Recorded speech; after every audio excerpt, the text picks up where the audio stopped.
Give me a D and a G. It's the Dawg and Gus Show. It's the Dawg and Gus Show.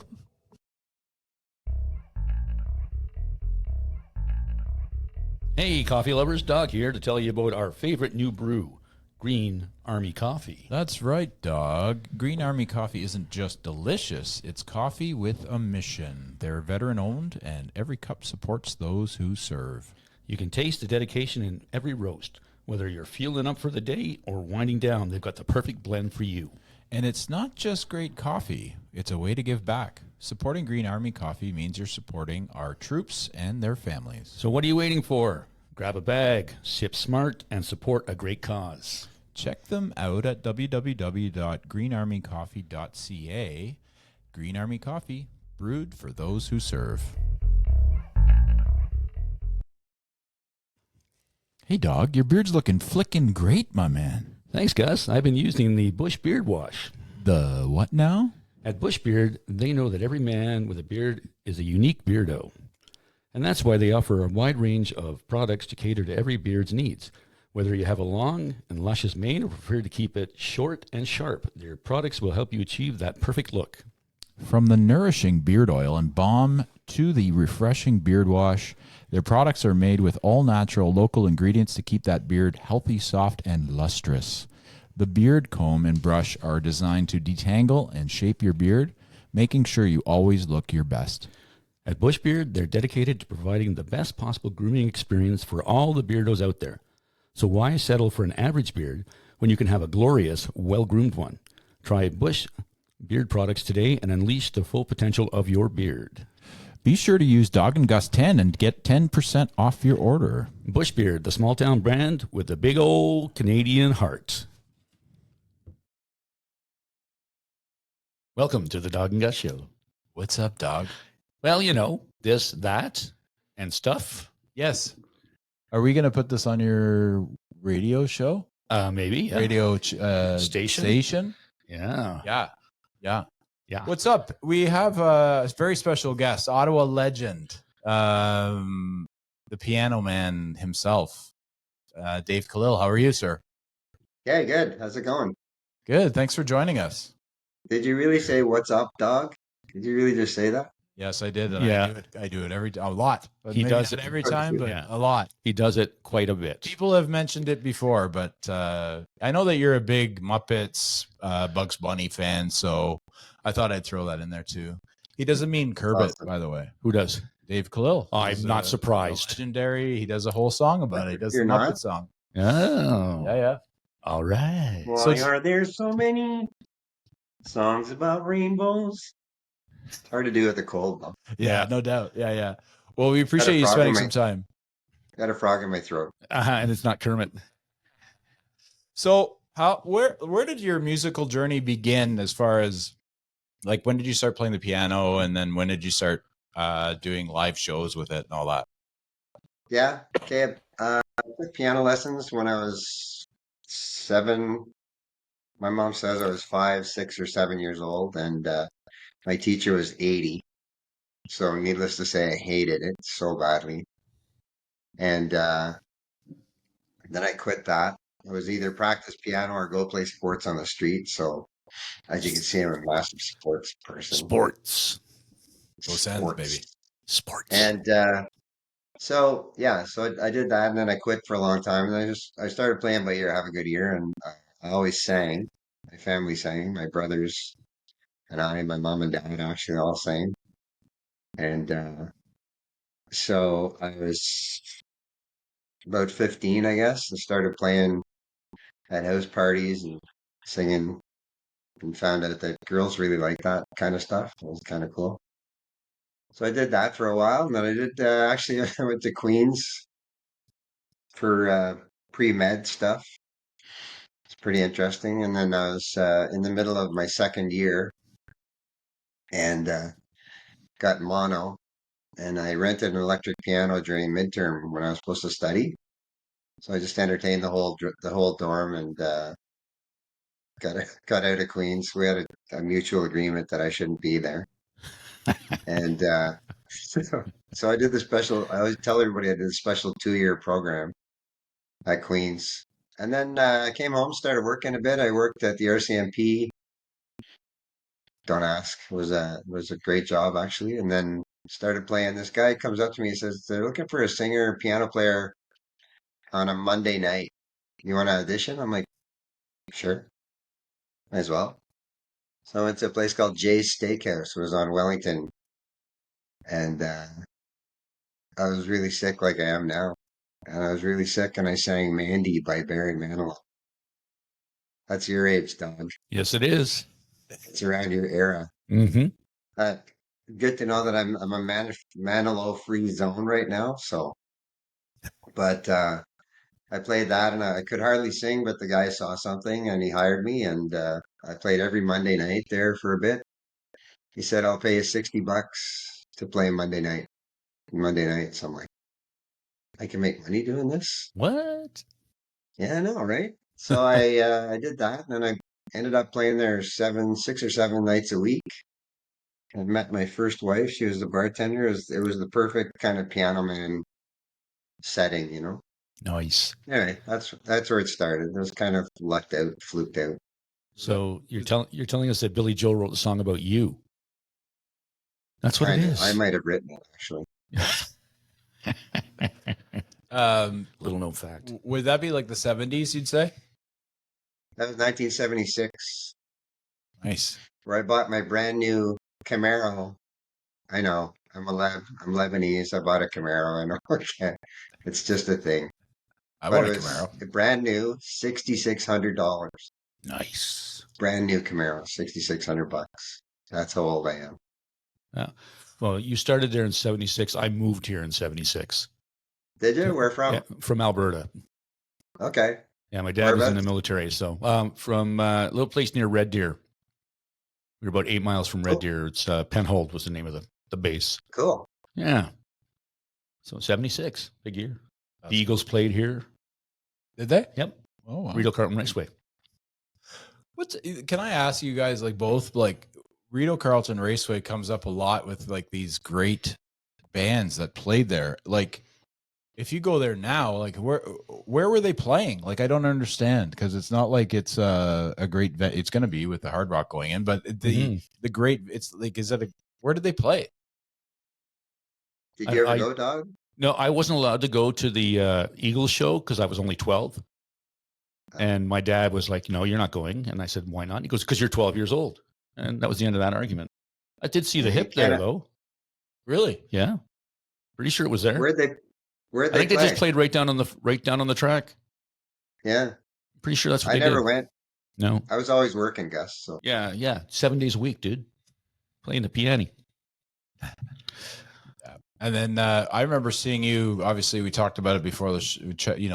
Whispers was a place that I remember you playing. Is that Yeah. right? Yeah, Whispers. And then what was the one that was just down the road that closed recent? Like, not that late recently, I guess, but it was like kind of a place on Wellington, on Richmond Road. Anyways, it'll come to me, but I remember that too. Like, down the road from Whispers.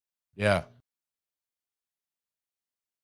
I don't know. You're not old enough to have been at the places I played down there Mm-hmm. for the years I played. Fair enough. Yeah. Grace O'Malley's too. Sometimes I think he'd play there once in a while, right? No, see, I didn't play that. Oh, Uh-oh. interview's over. Yeah, it's dead. You're thinking of another Dave Kalil that played the No, but I Maybe remember that- seeing maybe Fat Tuesdays. I remember you there, obviously, and then Maybe the Barley Mow. yeah, there you go, the Barley Mow. Mm. Yes, because I I'm worked just in trying the to one make bar you feel here. good. Just trying to make you feel good. I didn't Yeah. really play there either. Oh, My goodness. Yeah, I played places called I was solo for a bit, and then I met Steve Nasrallah in 1977. We were Kalil and Nasrallah. Really catchy name. We made that one up Yeah, that was some for deep we thinking for played that. for seven. What's that? Deep thinking for that name. He's really pulled that one out. We played for 7 years. Finished in 77 to 84. We made a bunch of trips out to Banff and played a lot around town. But met Harry Chapin in Banff. Got to open for Murray McLaughlin, and Cool. yeah, it's pretty fun. those days. And then I went solo again, and then I met a guy named Todd Huckabone, who's a guitar player. And Todd and I played Whispers together a little bit. And then I went to Tuesday's Dueling piano. So we can talk about that when you want. Yeah. Yes, I like that. Yeah. Yeah, we can talk about that. Can we? Yeah, Well, sure can. Yeah. Well, that's Only when you guys want, though. Okay. I don't want to do it now. Oh, you're not ready? No. Okay. I want to ask, you do Too requests. You do requests of song. What's the most odd request you guys got for a song to be played? Odd? Yeah, just like, you want us to play that? Well, like Daft Punk, Drake, stupid stuff like that. Right. Stupid stuff like that. I don't like Drake, so you don't have to go there. But I love Daft Punk, so I can't really go there. What's that? I like Daft Punk, so Oh, yeah, okay, well, good. But I mean, it's an odd request for two piano players and a guitar guy. Right. Yeah, totally. Yeah, no, I can get it. I can get Yeah. that. Yeah. Would you? It's Who a are you? straightener. Yeah, you look good. Don't worry about it. Looking good.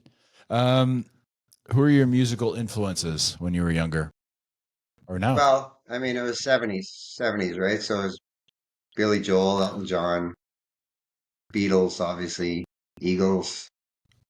Uh, those were the main ones for sure. A lot of Billy Joel. They call me Ottawa's piano man. I know. Yeah, you I didn't know, tell me I the stole Ottawa that too. part. I stole that too, right? Yeah. But I didn't call myself that. They did. Yeah. Whoever they is. Who's they? Them. Okay. Who's they? Who's they? Them. I don't know. Yeah. They were a band. Did you call them that? Did I call him that? No, you did. Yeah, I know him as Yeah. the Ottawa piano man. You know. I know him as the Dueling Pianos, Dave Kalil. That's what I know. Fair enough. I've heard, like I said, I've never seen you live, but I've heard about it, and it's everybody that I've heard see it or experience it loved it. So Yeah, it's been an unbelievable run. I mean, we're 22 years together now, and we're still selling out every show we play, which is like once, twice, three times a week. yeah, you got a standing gig at the Marshes. Yeah, I mean, before the big, is that backwards? Does that look like C to you? That's a C. Yeah. See? See. Spanish? See? I mean, we were playing every night, every Thursday night there, and we were playing every Saturday night down at Sen's house in the market after we finished Fat Tuesdays. We can talk about Fat Tuesdays anytime. Let me know. Let's go. Do it. Okay. What do you want to know? What was it like to play in a burlesque bar?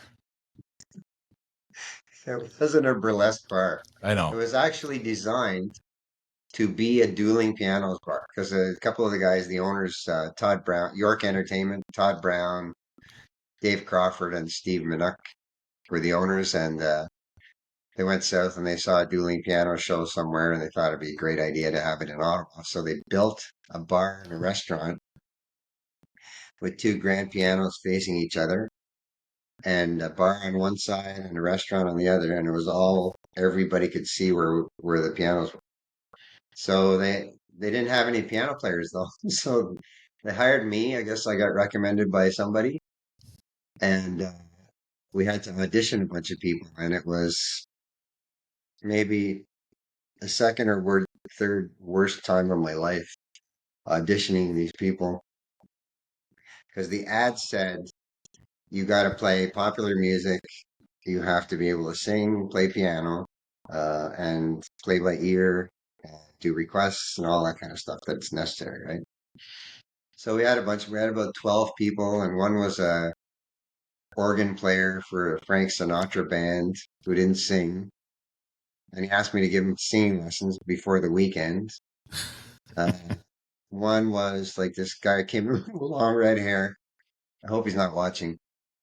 How Probably big's is. your audience, you guys? Pretty big. We have one big redheaded guy. One big red-headed guy. I don't know if it's the same. Yeah, it might Okay. not be the same So guy. it might be him. Hey man, good try, but he comes in, he goes, I said, do you play piano? He goes, no, I play guitar. I'm like, okay. Do you know any popular songs? He goes, no, I write my own stuff. I'm like, okay. Like, did you read the ad? Yeah, exactly. Or Could you read the ad? yeah, right. And there was one beautiful lady. She looked like Dana Carvey, the church lady, Oh my like, not goodness. special. Yeah. And she brought in sheet music that spread out farther than the edges of the piano, right? And the microphone's here, and she's singing like, here, I'll do it. I won't. She's like, and she's doing saving all my love for you. And then she'd be like a siren in Europe, Very She'd good. fade off when she's reading the music on the other side. So anyway, so we auditioned a bunch of people, and then this kid comes in at the end, and I was dying. I'm like, this is never happening because I don't know anyone. His name's Tyler Keeley, and he came in. I said, "You play any Beatles?" He started playing like Lady Madonna, really good. I said, "You do Great Balls of Fire?" And did it, and we started playing that together, and we clicked like immediately. He was like 21, I was 40, whatever. Remember? In your 40s. Um, so yeah, so we clicked immediately and started playing together, and he's an unbelievable talent. Like he brings people out of their seats. He makes people like cry out when he does solos and stuff. It's great. You guys gotta dog. You gotta see I will. this. I will come see. Yeah. Okay. I promise I will come to a show. Okay. I already But know that yeah, they're good. so I met him, and then we started playing there. And Todd Huckabone, my guitar playing buddy, who's phenomenal in his own right, but he's kind of like the silent, strong, silent type. And he joined us, and the three of us played there for 22 years. Unbelievable bar. Like it rejuvenated my love for playing because I was almost done.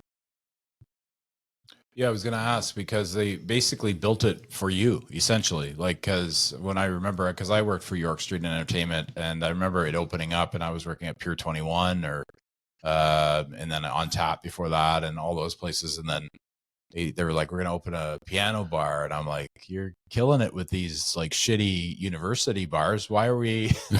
Right. And I remember going to the opening, and it was awesome. It was like a great experience. And you're right. It was a tremendous bar. It was like the feel, like the way they laid it out, like perfectly with the bar on the one side. And then you could have dinner on the other side. And then you two were playing, and it was a great experience. I mean, and obviously the two of you, it's funny that you say that you kind of clicked right away because you do click. I mean, there's no doubt about it.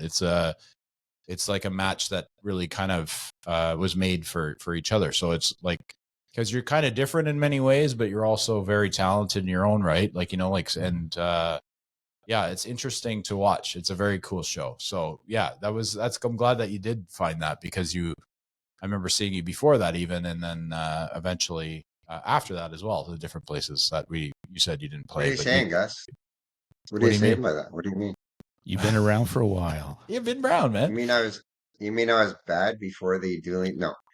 But Yeah. no, Fats was an amazing, amazing place. Like people met, got married, had kids, through our time there.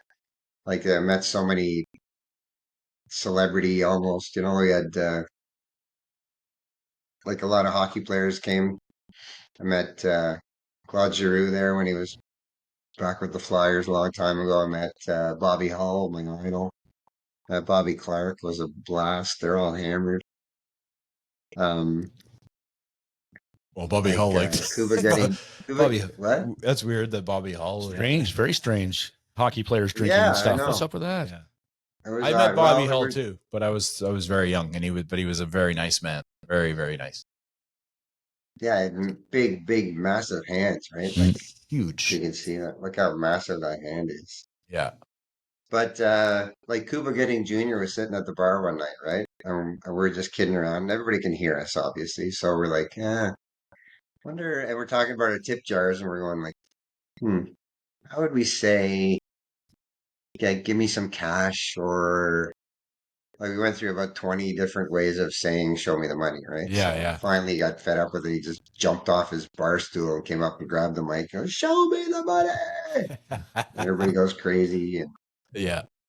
it was a phenomenal place. And the bartender Rick Goodman worked with a guy named Steph Wennick. We just lost Steph to brain cancer. Unbelievable. Anyway, I called him Superman. But Rick Goodman was the drummer for Mainstream or One to One. There's a local band that Yeah, with you know that Louise. band, Oh yeah, yeah, yeah. Louise Rennie. Yep, I know Louise because she dated Jeff Borston from Okay, Zach's. Actually, they got married. They did one of their okay, videos inside of Zach's diner. I worked there at the time. yeah, great singer, Yep, great singer. But they did "Got an Angel yep, in in my My pocket. Heart." Yep. Rick Yeah, is a so legend too but Rick, because Rick worked at On Tap and he always wore the Hawaiian right? shirts with Rob Hill. That was the two guys that always worked together, and they're both. You could see Rick. You would tip him 0, he'd be smiling. You tip him 20, Yeah, he'd be smiling. It didn't matter. He was the best. I loved Rick because like I was learning how to bartend at the time, and Rick really took me kind of under his wing, and he said, "You know what, man? Just smile, just smile." And he said that's all he ever said. Huge Jimmy Buffett fan too, like the biggest. Well, I think Biggest the shirts parrot would head. probably be a guess. Well, he was just a huge parrot head. Like I remember him talking about going to see Jimmy Buffett all the time. So, Nice. yeah. But yeah, the legend. yeah. Yeah. Rick But he's is a great. drummer, right? So he brought a mini set of drums in behind the bar. So he'd have a mini set of drums behind the bar. So we'd be doing like could have been all right, could have been here tonight. Who that is? You know who that April. is? I'm asking this friend here. Do you know who that is? I already Could gave have him a been hint. Lady. It's April Wine. Yeah, I was gonna say. Yeah. Yeah. That's his favorite Yeah, band. so we play that, and the part goes doo, doo, doo, doo, doo, doo, doo, doo, doo. Like we go to him, and he, and then the part goes, Nice. and we go back to singing, and then we play like "Sympathy for the Devil," and then we go to Rick for a drum solo, and the whole place would just go nuts. It's just so fun. Yeah. It Too was sad that it was Saturday was the only night that really worked there, so they couldn't really sustain the business. Anyway, yeah, it sort of sucks because it had so much potential to be the place, right? And Mhm. yeah, yeah, I remember that was a great experience. And like you said, if when the bar was full and the music was great and the bartenders were great and it just all kind of clicked, and unfortunately Ottawa kind of didn't support it, unfortunately, the right way it should have, well, we still packed it, but I mean the guys didn't really put the effort into the other 6 days of the week, so Yeah, they couldn't. There were lineups probably 90% of the Saturday nights we played there for Yeah. 13 years. yeah, yeah. Like you said, you can't sustain a restaurant on one day. No, It doesn't work that way. unfortunately not. Thank you, Dog, for translating. You're very welcome. It's for all the people who are not very bright that listen to our show. So So I just insulted everybody. everybody. Yeah. I was gonna say, yeah. I'm a dead man. A few tomatoes short of a thick sauce. That too. What song do you find is the most difficult to perform? Uh, depending on the night, depending on my voice is, difficult but fun. Probably "Come Sail Away." Ooh. I think for me anyway, Yeah. or Are you just trying? maybe the latest one that I've learned. Yeah, that's just it. Do you have to? Do you feel like you have to keep up with the contemporary stuff as well? Do you get a lot of No, that, or is it just old not at all. 60s and 70s? Well, that's good Yeah. because a lot of it's crap. Well, Just I mean, saying. it's not really crap, but some of it is, but I mean, it's not sustainable. Like it Mhm. just doesn't hold itself over the years, and it won't, I don't think. Agreed. Yeah. Do you like when you look at a younger piano player now, like do you kind of follow it along? Do you know like the Baptistes of the worlds and stuff like that? Do you find him super talented? Do you know who he is? No, I can't stand that guy. Oh, really? Sorry for anyone who likes him, but yeah, I don't know. Just like didn't you do the national anthem on the Super Bowl. Super Bowl? Yeah. Why? I could have done it. Yeah, it's true. That's very true. I'm surprised you probably were cheaper too, but no, Maybe a little. you would have done it for free. There's no doubt. With the But they exchange. probably knew they probably knew I would have been like, fuck Trump in the middle of it, you know? So maybe. Right in the middle of it when he was there before they started getting. he was Before they there, got, right? he was there until they started getting blown out, and then he left. Apparently. Well, he's got things to do. Oh yeah, like not watch his team lose. So he's not a Kansas City guy. He likes them because Philadelphia basically said, no, we're not coming to the White House after they won the Super Bowl the last time when he was in. Oh, in 2018 or Yeah, whatever? they said, no, thank you. We'd rather not. So, well, they may you not know how come Trump, again. yeah. No, they've said no again. Wow. Yeah. I didn't know that. Yeah. I would have gone. Yeah. Yeah. And So just to do this. no, you would have done something worse. Yeah. Set your piano on fire, burn down the White House again. Yeah, it'd be good. Canadians are due for a good Yeah, White House burn down. It's been a while. 1812? Right? Yep. 1812. Yeah. 1812. Yeah. Are People we forget really that. going there? Because No. I just ordered my elbows up T-shirts too. So. Here's this mine. Yeah. What Gus a is wearing his. what a thing! What a thing that's taken off, eh? I know, and it's like, wasn't it a Gordie Howe thing? Like Yes. it was like old school Yeah. hockey. But as Mike Myers on the Saturday Night Live 50th anniversary, Yep. And then Canada's not for sale on his shirt. Yep. this takes off. Yeah, Well, it's I certainly, love it. I love. yeah, it's unifying Like, us. Yeah, that's the one good thing, and we're taking the flag back from the truckers too, which is nice. Yeah, it's Like true. now the flag means something again, you know. Yeah. That's true. I agree. Yeah. I agree. In your mind, who is the best piano player ever? Ooh, best piano player. Yes, sir. Or keyboards. Maybe explain the difference for people who are non-musical, the difference between playing a piano and playing keyboards. Well, you know what? I mean, we play keyboards that are meant to be pianos. Okay. So, like, even at Fat Tuesdays, the grand pianos were just, I'm sorry to ruin this for anybody, but they were just shells with just an electronic keyboard stuck in the shell. Because it's impossible to mic and amplify a real piano properly, and it's impossible to keep it tuned all the time, especially Right. with like there was beer and wine and there's Mhm. all sorts of shits dumped in it every week. And I mean, we were surrounded, like people were right on top of us. One time a group of cowgirls came in, they were doing a bachelorette, and one of them stood on Tyler's seat and sat on his head. And she's doing like a, you. I look over and go, nice hat. And anyway, so why did I go there? I don't know. The best keyboardist or Oh, best Slash. pianist. Yeah, okay. Piano guy, I don't know, like I think Billy Joel's super underrated. Like if you ever watch any of his live stuff, he's just bang on. He's a great songwriter, a lot of variety in his songs. I don't know, probably him. Nice. Kind of knew he was going to say that. I wasn't shocked. I thought you'd say Jerry Lee Lewis, but I was, I don't know. Yeah, Was but he had a style. I mean, but Billy Joel can play all that stuff and more, True. and he's Yeah. alive. Oh, I didn't make that a criteria. He's coming to Ottawa, I isn't didn't know. Yeah, you got to specify dead Sorry, or man. alive. Sorry, my bad. My bad. he? Well, usually we ask and it doesn't matter. It could be dead or alive. Yeah. It's always just the way it goes, Yeah. Would you say that your career highlight for music was the Fat Tuesdays, or was there another time that was more highlighting for that? Is that a word? I got like It is three now. different stages. I mean, the solo stuff was really good at the beginning, and it's all been pretty rewarding.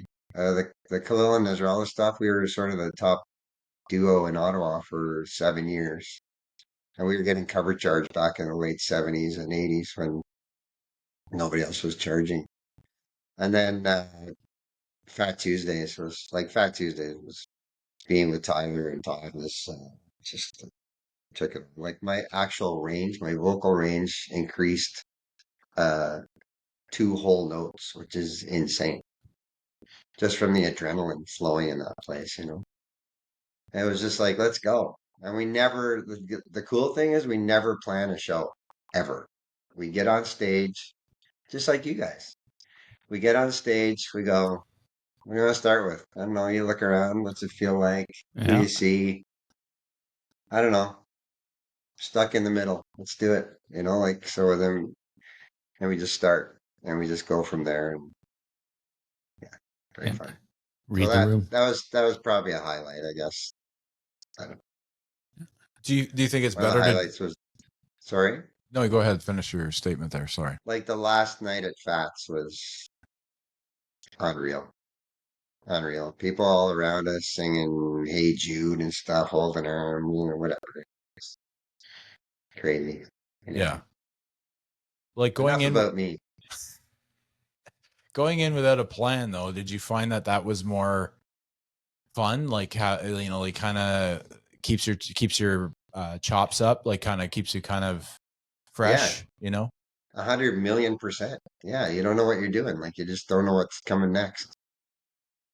Yeah, would you go And like we've back gotten and it. forth? Would you go like I'll Yeah, start with like something and then Tyler. Yeah, like Tyler will sing a song, I'll sing a song. But I mean, we all like there's 3-part harmony. We're true to the songs, which is really different from a lot of the dueling piano shows you see, like in the States or whatever. States, are they still a country? As of 10 I'm minutes just ago, they calling were. them. Yeah. Yeah. I'm calling them states now because they're gonna have to change the word united because they're definitely. Anyway, how'd that creep in there? But yeah, we're really true to the songs. We're true to the music, and we like to interact with the crowd quite a bit. So we entertain uh, as well as perform. You know. Yeah. I think that's a better way to go, especially when you have them shouting out requests as well, right? You can't be going, no, that's not on our list tonight, guys. Sorry, we can't play that song because it's not on my Yeah, playlist. does not compute. Does not compute. I don't understand. Yeah. where And does we it? got billions of requests, so we just say like, we take all requests. Any request you want, just give it to us. We don't Nice. do them all, but we take them Well, all. free bird. Somebody had to say it. Yeah, we Where even is? played that.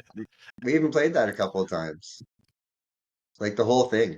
Nice. Really, with the guitar solos and everything? Oh yeah.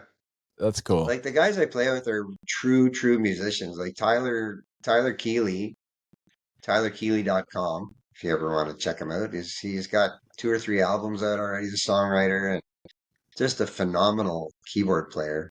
I'll send you something after. I'll send you one of his solos or whatever. Cool.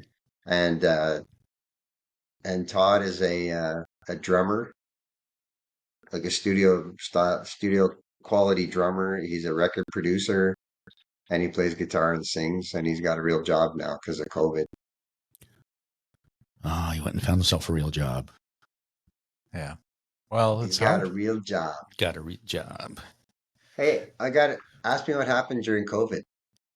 Dave. What happened during Yeah. COVID? Oh, wow. Surprised you asked, but I'm so glad you did. Well, we were sitting around doing nothing because you couldn't play music live. And I was watching, I'm assuming you don't know about my show, so I'll explain everything from the start. How much time do we have? Lots. Do we have like at least 10 minutes? At least. At least. I won't take that long. But so I was sitting at home and I saw somebody on Facebook Live doing a little performance, right? I was one of the, like, I don't know, can't remember who it was. So I tried it and 34 people were watching me. I'm like, that's weird. Let's try it again. And I tried it again a couple nights later and it was 130 people watching. And I created a show called Take a Break with Dave Kalil from COVID, right? So we played like twice a week at the beginning. My friend Erin was a producer, so she'd be my liaison between the chat room and me. So I'd be on camera and playing and singing, and she'd say, "Hey, Kathy's here from Van Nuys, California. Hey, Kath, how you doing?" And really made people feel like special and into it. So we did twice a week for a long time, and just to keep people company and keep me sane. And And then one guy, Al Saunders was his name. I'll never forget. It was in November of 20, maybe. He said, "I'll give you a dollar a head for everybody who's on your show, who's logged into your show tonight." Uh, I said, "Cool." He says, "You can just donate it to your favorite charity." So I thought, that's cool. Okay, so we did it. We had made $100. So I donated 100. So he gave $200 to Youth Services Bureau. And then from there, we did a whole bunch of shows, and almost everyone was for a smaller charity, like we did the food bank, we did Shepherds, most of the ones that aren't getting government funding.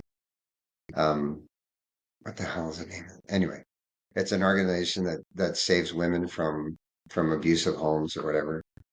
And one night we raised $30,000 out of my living room, which was insane. So by the end of it, we had raised, you ready? Yes. $205,000 for local charities That's out of my incredible. living room. What a great story So for that whole time. That's awesome. that was insane. Like, I don't know how it happened. Like, it's just gone. And I got an award, City Builder Award from Mayor Watson. I had to go into City Hall and do a speech, and it was crazy, just for playing music. But it was really an incredible time. Like, it really brought a whole community together. Like the taker breakers, we call them. Nice. Like, I kind of miss it, actually, Well, but you it's could not the still same do, anymore. It's not No, really yeah. needed. it's not, but you could still do live shows like impromptu live shows on those. But yeah, I know I get what you're saying. But that's Yeah, great. Like gave you purpose and kind of got you some like what you love to do, right? You get to you like to play music for people. So that's great that you got to 100%. do. Gave me purpose was the biggest thing for me personally, anyway. And Well, Aaron just was great. I mean, sorry. Go ahead, Dave. Aaron was great. I mean, the whole interaction with, like, there's a guy named Gary Zed. He's a fairly wealthy philanthropist in town, and he got locked in. Like, we sort of know each other a little bit, and he got locked into the shows. And every couple of Saturdays, he'd show up, and Aaron would go, "Breaking news, Dave," and I'd be in the middle of a song, like, "What? Breaking news? What? Gary Zed's here." No, like, um, he said he'll put in, or he'll raise, like, he'll put up $5,000 if you get 200 people, and we were at 180. So then I tell everybody, "Okay, go call a friend, let's go." So it just built, like, super organically, and really, without Aaron, I couldn't have done it, because she was my communication with the audience. Anyway, that was super fun and super rewarding, and yeah, it was a good thing. Would you have ever Purposeful. thought that you would have won an award like that? Just sort of a building award, like yeah. How? By playing in a bar? No, but you've been a big part of Ottawa's music scene for a long time, and like I think that has so much value because a lot of people escape their week or whatever, and they go see some live music, and you always brought such a positive vibe, like such a great show. So I think that's kind of it was leading to your award. You deserve an award. So the fact that you raised 205,000 is unbelievable. Like that's incredible. So that's Crazy. yeah, like I think that's probably one of the more fulfilling things you've probably done in a long ever maybe. That would be a highlight. Yeah. Yeah. I would say. I mean, But I would be very excited about that. Seriously, because would. I honestly I think you get way more from giving back than you do from anything else, right? So I think a that's 1,000,000%, of course, yeah. Yeah, it was, like I said, super rewarding and super fulfilling, and um, yeah, I'm all goosebumpy now. Yeah, living it. you, When you were at City Hall, did they get you to play the piano there? No, Because that's an actual grand, is it not? I think so, yeah. Yeah. I was in the rotunda Oh, okay. where I had to make a speech, and actually Jim Watson went up and introduce me, but he said like three-quarters of the stuff I was going to say. So I kind of gave him a bit of shit that he stole my speech. Jim, you just had to introduce me. That's all you had to say. Dave Kalil. Yeah, And then- gentlemen. Ladies Right. and gentlemen. Yeah, dude, I got this, you know? Yeah, yeah. Yeah, exactly. I'm Yeah. okay. Right? I I'm wrote okay. something down. Yeah, Like I'm ready. Yeah. You know. But politicians, they they get got- that spotlight. Yeah, those politicians. No, man. damn them all. I did actually write something down, which is odd for me because I can usually think of stuff on the spot, but I didn't want to leave anybody out or whatever. Mm, Anyway, true that. So That's fine. when you play music, like when you go and you like obviously you look forward to it, but is it the like best part about it is when it's a packed room and there's people that are involved, like out that are having a good time? Is that give you, like you said, the adrenaline, the energy? Like, is that what you get from it, or do you like obviously you play music for yourself because you enjoy it, but is it like super fun? I don't. No. I don't play music for myself. I know it's odd, but I'm not a huge music fan. I don't listen to a lot of music. I'm a TV guy. I like watching The Sens. I like Breaking Bad and Severance, and like I don't sit at home and I don't have a keyboard at home. It's in my car. Um, but um, it's the rush. That's my happiest place on earth. Is sitting, getting behind the keyboard and looking out there and just seeing people like the marshes is so funny. It's pretty quiet. It's just sort of an older crowd, but they just sit there and everybody's chatting. We're setting up on stage and setting the lights and the sound and stuff, and they're not even noticing us. And then as soon as we take the stage, put the lights on, everybody's like glued, and we can just do whatever we want. It's because we have such confidence in what we do, you know. And you know, I know you're saying I've been playing a long time, but I've never really gotten publicity in this city. I've never really, you know, people have heard of me or whatever, but it's never been like, oh, Dave Kalil has been playing for 49 years here in Ottawa, and he never stopped. I consider myself super lucky to have been employed because a lot of musicians uh, aren't that steadily employed, you know. Very But true. now people are paying like $15 to $25 to see us every time we play. Because of COVID, they had to start charging a big cover, and we're packing everywhere. That's not bragging; it's just stating the fact. Mhm. Kind of bragging. Kind of bragging. I'm very A little proud bit. of that. A little bit. Well, let me just be, you've been a staple in Ottawa for 49 years and you're very, we love you, man. So like, I remember seeing you when I was a kid and I was like 20 years old and I was like, this is awesome. Just to tell you how When was old that? I am. Like 3 years ago? No, Yeah, I look really good in my 40s. That's all. It's from bartending. It's from being in the bar business. Was that what it is? Yeah, I know. Okay. Yeah. It's fun. I don't know what it is. All the people I worked with in the bars, we still all kind of, we look good, man. I'm sorry. It's just the way it is. I think it's me. I keep- I think I keep you young. Yeah, true. Sitting next to you makes me look really good too. See? So there's And it's that. me. Yeah. Thank you so much. You ever see Zach Galifianakis Between Two Ferns? Have you seen that? Yes. Yes. You saw the one with David Letterman? hmm Oh yeah. So yeah, but yeah. Thanks Santa Claus for joining. Or Meth No. Santa Claus or whatever it was. Crystal Meth, thanks to Crystal Meth Santa Claus. Yeah, right? yeah, exactly. Yeah. I haven't gotten that moniker yet, but I've gotten Santa Claus for sure. Oh yeah. Oh I wonder yeah. why. I don't know. Santa It's had sick. hair. Yeah. Yeah. He did. I don't. Yeah, that's true. Yeah. You could wear a wig if you wanted, but Yeah. Or was it a wig? Yeah. maybe it's a Dave thing. These Wait, are the days. Where's your love for pop culture come from? Because you are a reciter of many different movies and you know, obviously TV shows and stuff. Where did like just from watching it and just sort of being a parrot, or what do you think? Just a lot of spare time. I like to like I lived in the country for 25 years. So I had like both my jobs. You can talk about my being a golf pro if you want after We can, yeah. We time. will. Okay. Um, both my jobs were very people oriented and I had to be on all the time, you know, and I love being on. I really love it. It's natural for me. I don't have to force it. But when I got home. I get home and smoke a joint and just hang out and watch TV. Like that was my way to kind of kill the last hour before I went to bed or whatever. Yes, I smoked a joint. Sorry, Mom. You see this? I It's and legal, the bro. You're last good. the last joint I smoked was October 17th, 2018, when they made it legal. That was the last day I had one.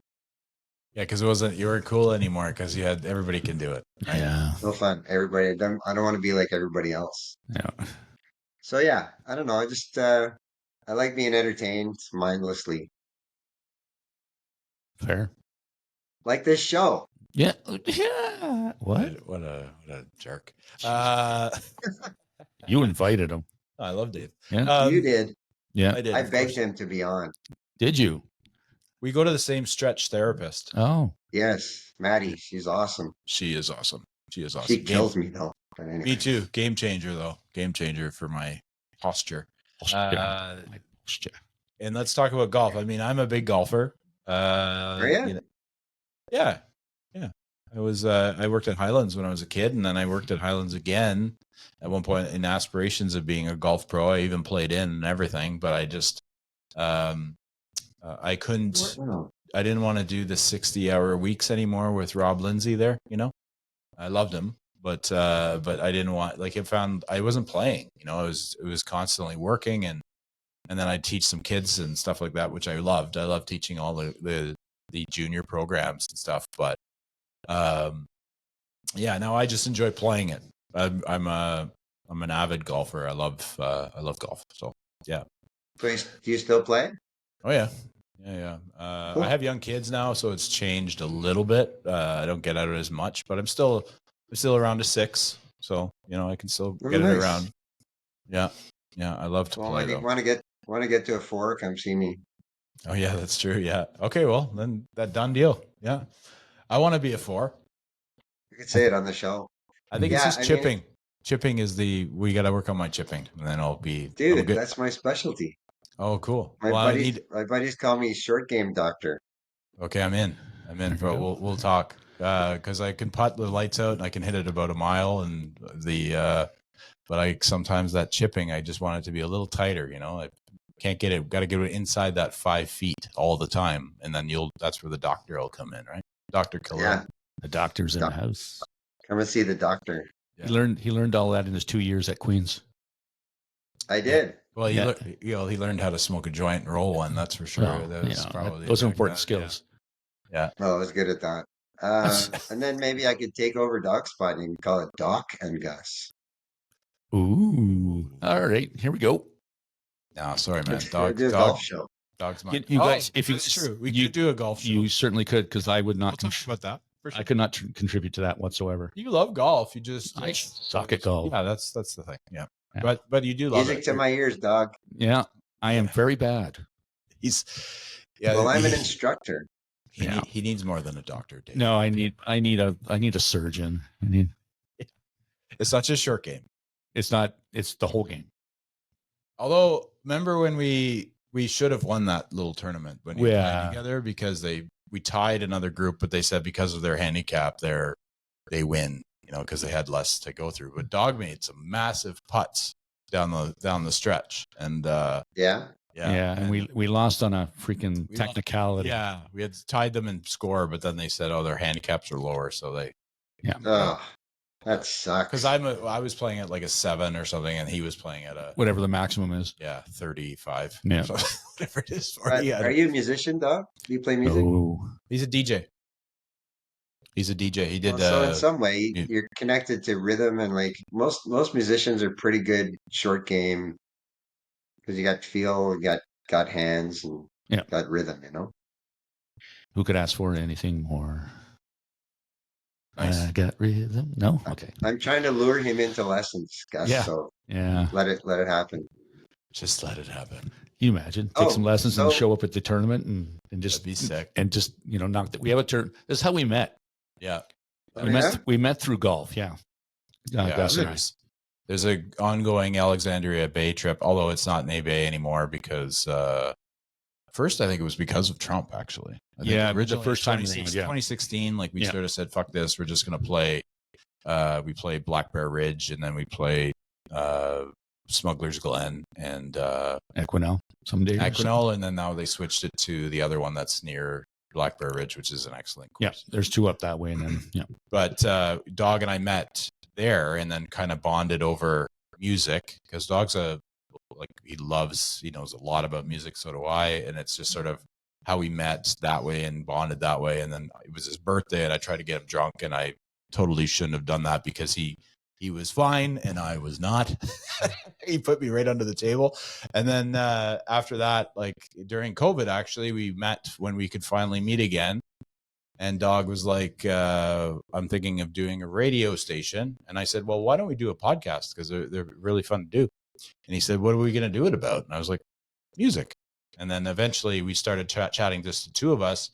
And then the interviewing process started when somebody messaged us saying, do you guys interview people? And I was just like, yep, we do. So it makes it more interesting. I mean, you're not very interesting, Dave, but everybody else that we've had on the show has been superb. So. Yeah, it's just we're just reaching out today. I don't know why. I kind of warned you. I sort of warned you, but I mean, I don't like talking about myself that much. Just saying. Yeah. But oh, really? You're asking me how I decided to be a golf pro? Yes. Oh, interesting. How did that happen? Oh yeah. Go ahead, Dave. Again, funny you should ask me that. Yeah. So I'm playing at Whispers. I had just started into golf. I started golf at 36 years old. I joined Eagle Creek, which is an unbelievable golf course. I lived out there near Dunrobin, and I bought the playing rights off of one of the equity shareholders who wasn't going to play, and I paid him $2,000, and I played 80 times at Eagle Creek the first year.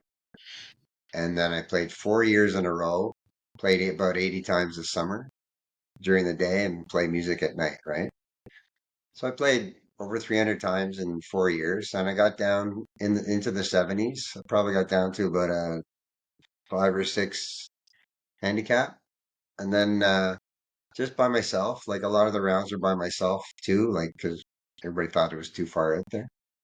But I just fell in love with it. It's just like so peaceful and such a like a holiday away from all bullshit, and it's green and it's sunny, and the atmosphere is phenomenal, and the challenge of every shot is phenomenal. And so I was playing one night at Whispers, and I'm 4 years into golf, and I'm playing one night at Whispers as super smoky, because in the days, gosh, you probably don't remember this, but I people do. used I to worked at smoke Lone Star. cigarettes Lone Star. in bars. Lone Star 2-butt rule. That was the yeah. Go on. So it was a bad night. Like I couldn't get people's attention, and I need that because I'm not musically talented enough to just play, right? So I need to interaction. Nobody's paying attention. I thought, like, what am I going to do if I don't like this? Because you can't fake this. Can't fake being an entertainer. So I thought, I'm going to teach golf. So the next day I went to Kevin Haim. Kevin Haim is a sort of an old, I met him a couple of times, and I had been hanging around his golf center out in Stittsville in Canada. He moved to Stittsville, and I said, I want to learn how to teach golf. He said, okay, well, come by, and I'm 40 years old. Come by and you can shadow the guys teaching. And so I hung out. I knew them all anyway, but I would just hang out and watch them teach lessons. Are you guys fans of Larry David? Yes. Curb Your Enthusiasm? Yeah, it's the best. What? It's the best. Have you seen the vertical drop, horizontal tug? Yes. Yes. No? Anyway, No. you have to watch that. Okay. You have to watch that. Vertical drop, horizontal tug. Like Larry sitting on a bench watching some guy teach a deaf guy from Coda, the award-winning guy from Coda. Yeah. And he's sitting there, and the guy's going vertical drop, horizontal tug, and Larry's just sitting there going. The guy looks back, and in typical Larry David, he's like, "What? So you stealing our lesson?" He says, "No, I'm just sitting here," and they get in a big argument as usual, right? So, so later in the day or whatever, he tells his buddies about the lesson, and the deaf guy sorry, the award-winning actor is out in the ferry with his instructor, and everybody's saying, hit. He goes, no, I can't hit. I'm going to hit the guy. Hit. You've never hit that far before in your life.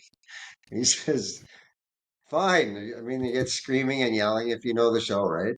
Yeah. So he hits it, and he hits the guy right in the back.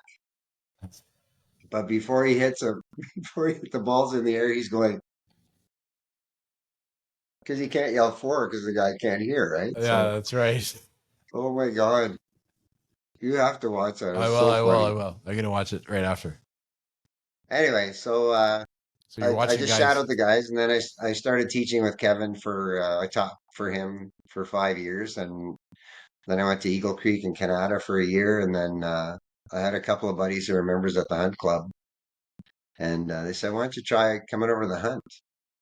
I'm like, I got a good clientele out here, like, and they're not members, or I said, "Well, just try it." So I went over and tried like one day a week or something, and I started liking it, and 22 years later, I've been a head teaching pro there for 22 years. Yeah, is Buzz still there? Who? Buzz, Paul Buzza. Yes. Yeah, Speaking of Barley Mow, yeah, yeah. I mean, I've played with him a Dog few Buzz, times. Buzz was the bartender as well as No, I a know. philosopher. Yeah, No, You, he's telling me, not you. yeah. Oh, fair enough. Yeah. Yeah, sorry. well, But I opened the Barley Mow, and Buzz was like this older guy that became he was bartending and said, I remember being 20 years old, and I'm like, who's this guy? Like, he's like 45 years old, but ended up like, he's a national champion hockey player, and he's a great golfer and a teacher, and he has like 7 degrees. He'll tell you that every time, but you know what I mean? It's like, he ended up being a really great guy that I really look up to. So I love Buzz. Great yeah, golfer too, really good player. So. yeah, really good golfer too. Yeah, I played like 140 rounds last year, I think, at the Hunt Club. You did? He did. Oh, did he really?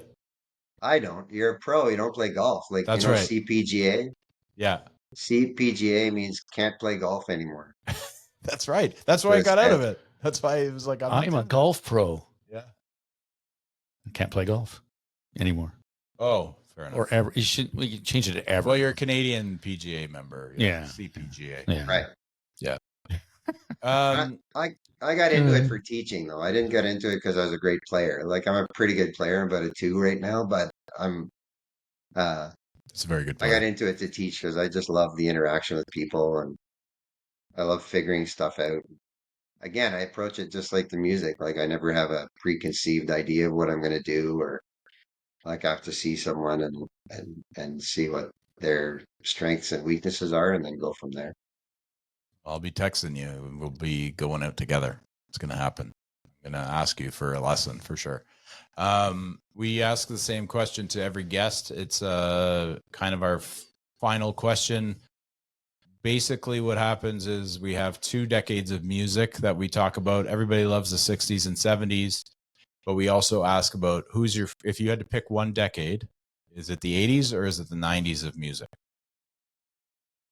Was there any music in the? Didn't it stop after the 70s? Some people believe that.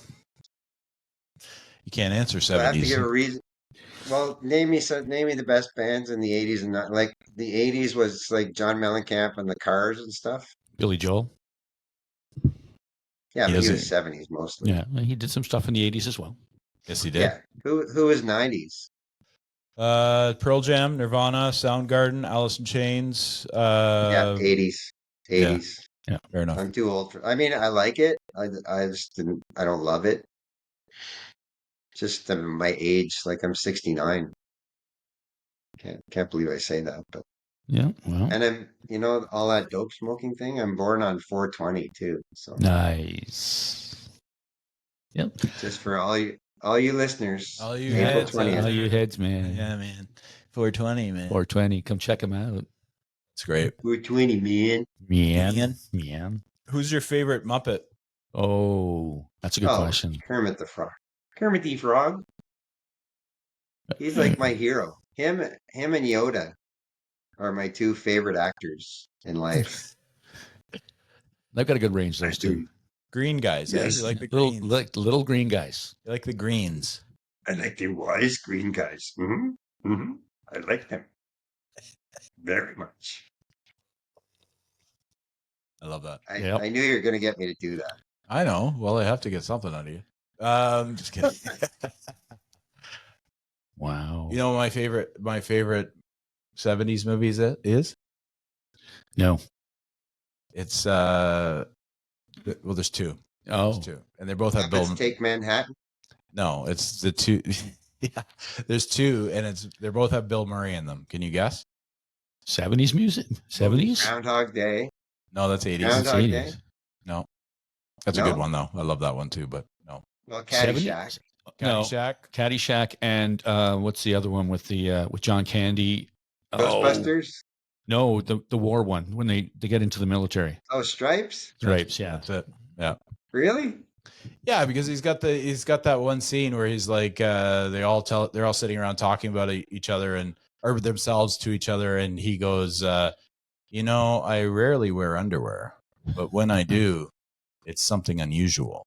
And he just sort of goes, I don't know why I laughed so hard when I was a kid when I saw that. I was like, that's amazing. That was him at his best though, with in those shows. Oh yeah, For sure. yeah. And then in Caddyshack, Yeah. it's just Caddyshack is just that's a great movie.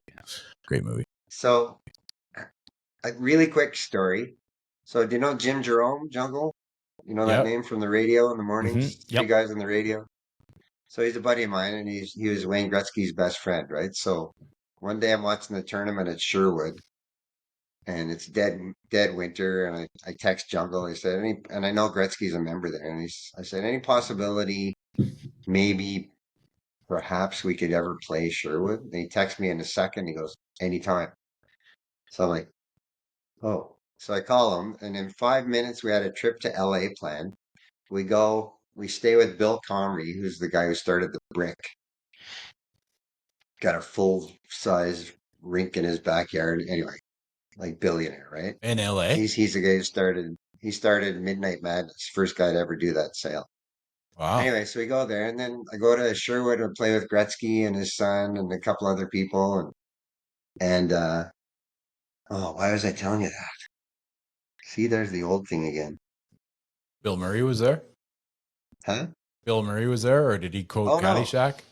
Oh no, so the guy I got tickets from, I told this guy in Ottawa, Uncle Frank, and he's a friend of a friend, and I said, can you do anything? Like, can you get us tickets to a Lakers game or anything like that? He says, yeah.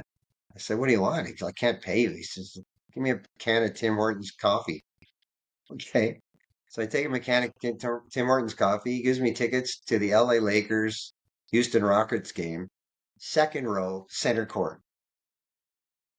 Wow. Like I had to look back to see Andy Garcia. That's how crazy it was. That's And crazy. we got to schmooze in the little lounge there, and we were hanging with Christy Kerr, the golfer, and Michael O'Keefe. Okay, long story short. Long story longer. Michael O'Keefe's the guy who played Danny, the caddy in Yeah. Caddyshack. Yeah. He's on Roseanne too, I think. Yeah. He's done a bunch Yeah, of he's stuff. in a whole bunch of he's still Mhm. going. Yeah. He's still going. But we actually emailed back and forth for a bit. He was a super nice guy, and anyway, he doesn't want the Caddyshack references anymore, though. Do you do drugs, Danny? He's over it. No, What's that? Do you do drugs, Danny? Danny. Every day. What's the problem? I don't know.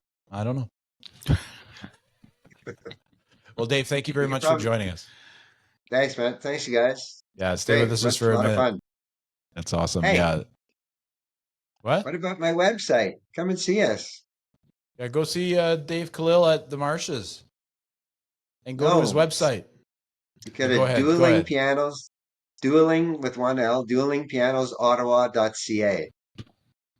Check him out. Yeah. Lots of shows. Yeah, Puts a- Go see him live. yeah, I got to now. Yeah, you do. It's I really you do. gots to. I got to. Hey, Yeah. lots Thanks, of fun, Dave. guys. Thanks a lot. Thank you, Dave. Dawg and Gus, Dawg and Gus, Dawg and Gus.